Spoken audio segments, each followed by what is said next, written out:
shakkii tokkoon qabu shakkii malee jiraadhan Yesuusitti amanee bibirrachaan deemu karra jireenya nabbanee maalan sodaadharee cubbuun naaf dhiifameera gooftaan na taraarame isaa fayyinni koo gatii isaatii nan argame keessi koon dagatu isaa tanaaf taatee sammuu koo hin irraanfatu inni na guddisee barruun keenaaf oolfatu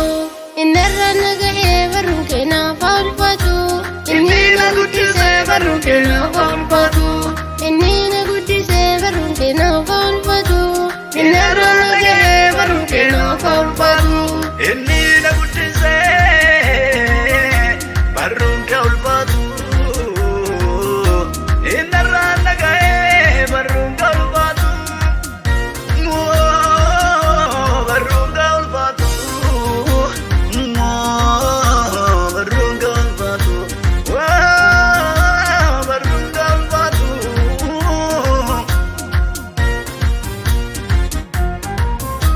Abdiin qaba abdiin koo Yesuusii jiraatadha isaa tirkadheera waan hundumaa kootii naaf gahaadha isaa filadheera waan hundumaa kootii naaf gahaadha harka isaa bareera harka hormaa hin barbaadu isaa yeroo hundaa waa'ee gaarii kan yaadu Yesuus yeroo hundaa waa'ee gaarii kan yaadu isaa yeroo hundaa waa'ee gaarii kan yaadu Yesuus yeroo hundaa waa'ee gaarii kan yaadu shakkii tokkoon qabu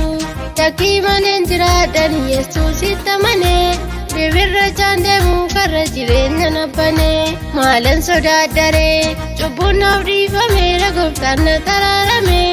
isaa fayyinni koo gatii isaatii nan argame keessi koon dagatu isaa tanaaf taatee sammuu koo hin irraanfatu inni na guddisee barruun keenaaf oolfatu innarra na gahee barruun keenaaf oolfatu inni na guddisee barruun keenaaf oolfatu inni na guddisee barruun keenaaf oolfatu innarra na gahee barruun keenaaf oolfatu.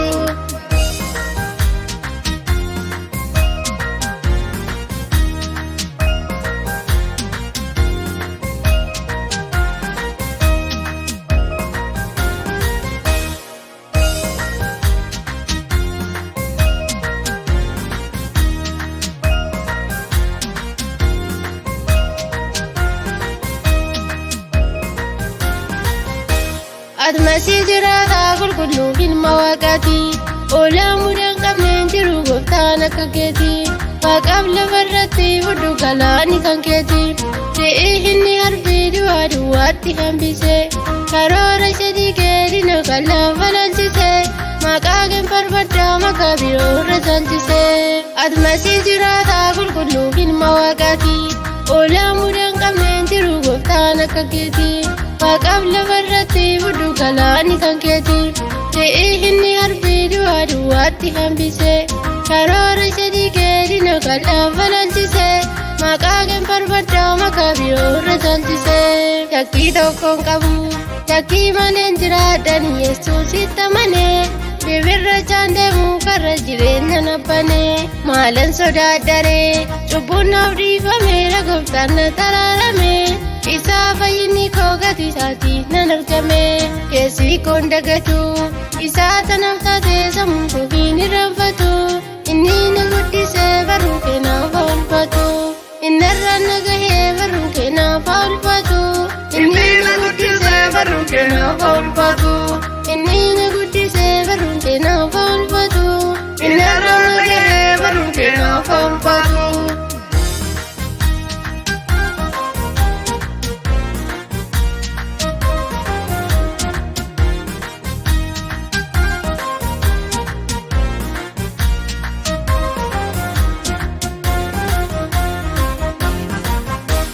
Amantiin amanuudha gooftaatti amantiin amanuudha gooftaatti amantiin amanuudha gooftaatti malee waan ijaan argamu miti malee waan ijaan argamu miti amantiin amanuudha gooftaatti amantiin amanuudha gooftaatti amantiin amanuudha gooftaatti malee waan ijaan argamu miti malee waan ijaan argamu miti shakkii tokkoon qabu shakkii malee jiraadhan Yesuusitti amanee bibirrachaan deemu warra jireenya nabbanee maalan sodaaddaree cubbuun naaf dhiifameera gooftaan na taraarame isaa fayyinni koo gatii isaatii nan argame keessi koon dagatu isaa tanaaf taatee sammuu koo hin irraanfatu inni na guddisee barruu keenaaf oolfatu innarra na gahee barruu keenaaf oolfatu inni na guddisee barruu keenaaf oolfatu inni na guddisee barruu keenaaf oolfatu innarra na gahee barruu keenaaf oolfatu.